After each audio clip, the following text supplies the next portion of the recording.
Welcome to టీ10. దేశం రైతులు వివిధ వర్గాల అభివృద్ధి కోసం పాటుపడని బీజేపీ అసలు ఎజెండాను ప్రజల ముందు పెట్టాలని సీఎం రేవంత్ రెడ్డి అన్నారు. బీజేపీ చెప్పేది ఒకటైతే చేసేది మరొకటని విమర్శించారు. ఈ తేడాను ప్రజలకు అర్థమయ్యేలా తీసుకువెళ్లాలని పార్టీ శ్రేణులకు సూచిస్తున్నానని అన్నారు.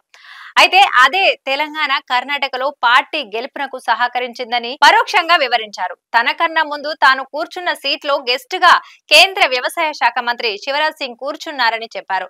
అయితే ఆయన 3 సార్లు మధ్యప్రదేశ్ సీఎం గా ఉన్నారని కూడా గుర్తు చేశారు. అయితే మోడీ సర్కార్ తెచ్చిన 3 నల్ల చట్టాలకు వ్యతిరేకంగా ఢిల్లీ సరిహద్దుల్లో దాదాపు 16 నెలలు రైతులు ఆందోళన చేశారని గుర్తు చేశారు. ఈ రైతు ఉద్యమంలో 750 మంది ప్రాణాలు అర్పించారని ఆవేదన వ్యక్తం చేశారు. ఆ మరణించిన బాధిత కుటుంబాలను కలిసేందుకు కూడా మోడీ ఒక్కసారి ప్రయత్నం చేయలేదని అన్నారు. ఇవేమీ చేయకుండా తెచ్చిన నల్ల చట్టాలను వెనక్కి తీసుకుంటున్నట్లు ప్రకటించి క్షమాపణల పేరుతో ఓట్లు అడుక్కున్నారని విమర్శించారు. కేంద్ర మంత్రి కొడుకు యూపీలో రైతులపై వాహనం ఎక్కించి హత్య చేసిన విషయం అందరికీ తెలుసునని అన్నారు. ప్రస్తుతం ఆ కేసు ఎక్కడుందని కూడా ప్రశ్నించారు. ఈ అసలైన బీజేపీ రంగు ముఖాన్ని ప్రజలకు తెలియజేస్తే చాలని, ప్రజలే ఆ పార్టీని ఓడిస్తారని, కాంగ్రెస్ ఓడించాల్సిన అవసరమే లేదని అన్నారు.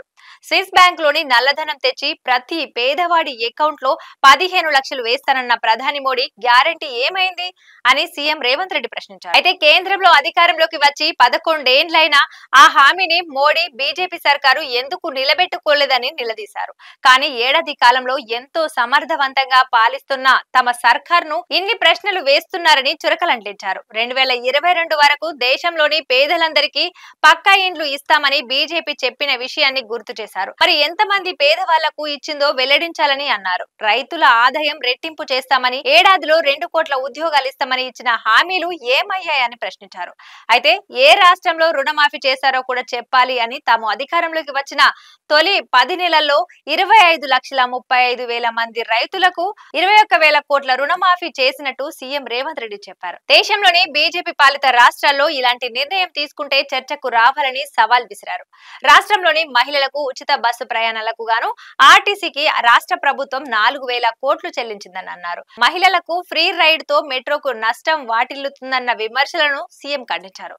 హైదరాబాద్ సిటీలో కేవలం సెలెక్టెడ్ రూట్లలో 69 కిలోమీటర్ల మెట్రో మార్గం ఉందని అన్నారు. కానీ మహిళలకు ఫ్రీ బస్సు రైడు రాష్ట్ర వ్యాప్తంగా ఇచ్చామని, ఇందులో ఎంతమంది మెట్రోలో వెళ్లకుండా ఆర్టీసీలో ఉచిత ప్రయాణాలు చేస్తున్నారని ప్రశ్నించారు.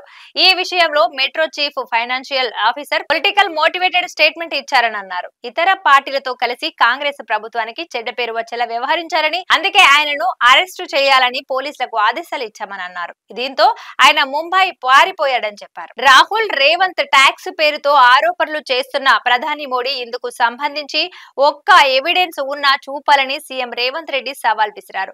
బీజేపీ నేతగా ఆయన ఇలాంటి ఆరోపణలు చేస్తే బాగుండేది, కానీ దేశానికి ప్రధానిగా ఉండి ఈ కమెంట్స్ చేయడం సరికాదని చురకలంటించారు. ఎన్నికల టైంలో ఇలాంటి కమెంట్స్ తో ప్రజల్ని మభ్యపెట్టవద్దన్నారు. మాజీ ప్రధాని మన్మోహన్ సింగ్ తనను హత్య చేసేందుకు పాకిస్తాన్ ISIS వ్యాఖ్యానించడం మోడీ విజ్ఞతకే వదిలేస్తున్నట్టు తెలిపారు. ఇలాంటివి నిజమే అయితే దర్యాప్తు చేయాలి, కానీ నిందలు వేయటం సరికాదన్నారు. ఇవాల్టి న్యూస్ చూస్తూనే ఉండండి టీ10.